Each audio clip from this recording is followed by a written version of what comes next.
Good morning! Ari kita diri sa may Guimaras Livestock Market. Every Sunday po ang kanilang livestock market. From mga 4 a.m. up to 9 a.m. in the morning.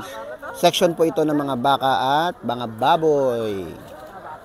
Baboy nga dito is 170 plus ang kilo. 233 oh. Kasama bata. Anak. 226. Mas mura dun sa may San Joaquin compare dito.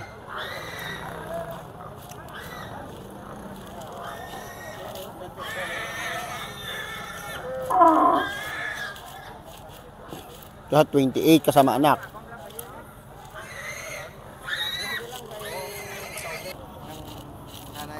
Ano 28? 28 rin, no? Ay, ano ni 2? 32 daw.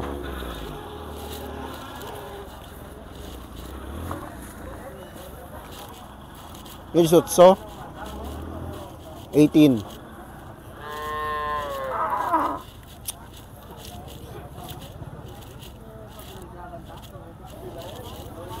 Ito 21.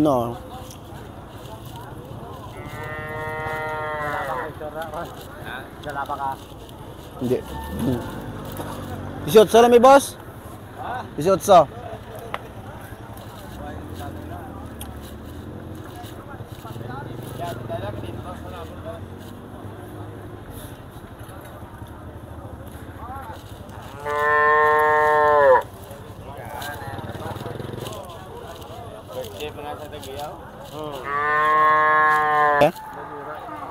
Ito 27 daw.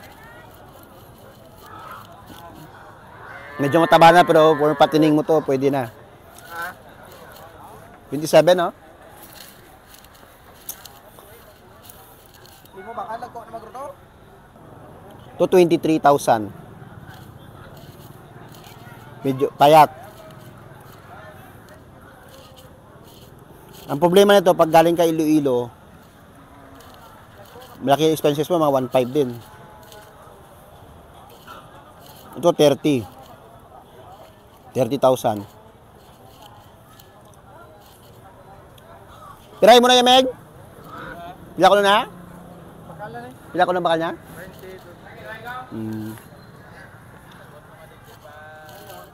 22. Wapo man. Pilaya baliya ko na. Ambot wala ko balon.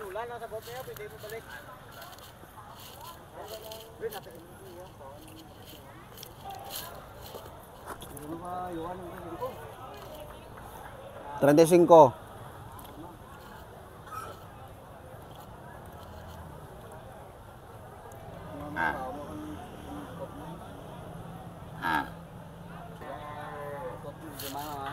Ito 5 no.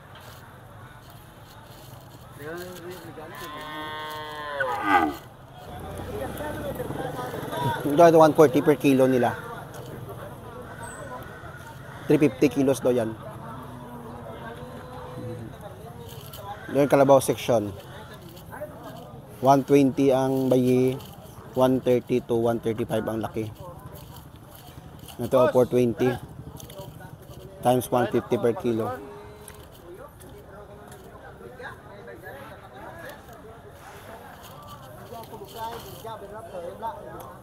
150 per kilo.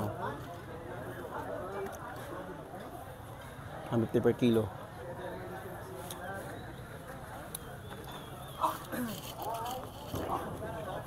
Ano ka dyan na nilakit eh? Ha?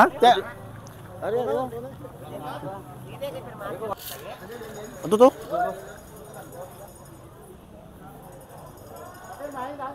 Ano pa daw na do? Ayo, bakaw. Game. Tawo mo ng presyo? 130 per kilo nila de. 120 to 130 ang kilo sa babayi. Ang laki 140 to 150 ang kilo.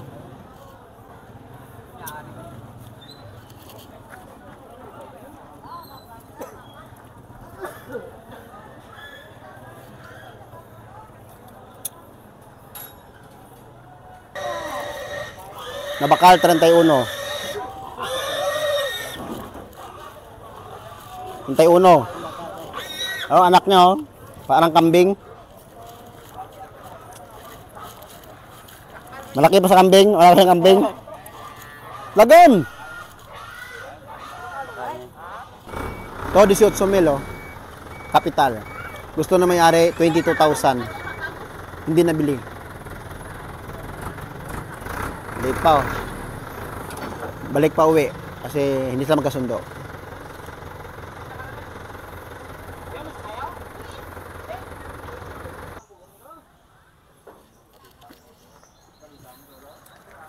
Ito na, biyahe na to for Iloilo.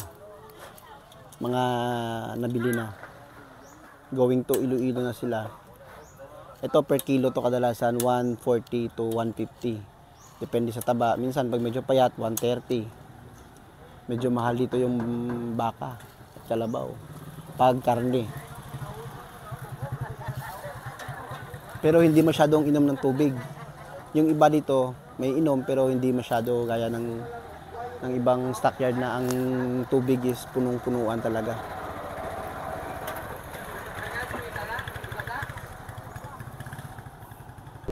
Another tips po sa gusto mamili ng baka dito sa Guimaras, hindi pwedeng magdala ng sasakyan, or kung magdadala kayo ng sasakyan nyo, ng truck, ng pickup, or ng angkar-angkar, hindi po pwedeng magkarga ng baka. Ang mangyayari, lahat ng mga sasakyan is pwede namang pumunta pero hindi pwede magkarga ng mga hayop, baka, baboy, kalabaw, or kambing dahil sa DSF as of this moment. So ang ginagawa is from Guimaras Livestock Market going to Guimaras Port, bababa nyo yung mga kalabaw nyo, mga hayop nyo, kakarga nyo naman ulit sa bangka. Yung bangka na yan is papunta ng Iloilo Port. So doon nyo sasaluin naman ang inyong mga hayop sa Iloilo Port. Dadalhin nyo naman doon sa kung saan nyo gusto kong dalhin. So ang expenses po kapatong sa presyo ng baka nasa 1.5 siguro, 1 plus to mga 1,000 to 1.5 siguro per head ang gagastusin niyo. So medyo pricey siya kung tatawid pa sa Iloilo. So advice ko, mas maganda sa may San Joaquin at mas makamura ka kasi wala ka na masyadong gagastusin. San Joaquin or Leon Livestock. Kaso nga lang medyo pahirapan din maghanap kasi marami din kompetensya doon, lalo sa mga usungin. Pag sa Guimaras ka lang, edi dito ka sa Guimaras. Anyways, ito yung update natin as of this time. Paki-likes naman po at paki-subscribe or follow ng ating video na to para po sa mga karagdagang kaalaman at additional information sa mga susunod pa natin na videos para updated kayo. Salamat po sa pagsubaybay. This is Panamac signing off.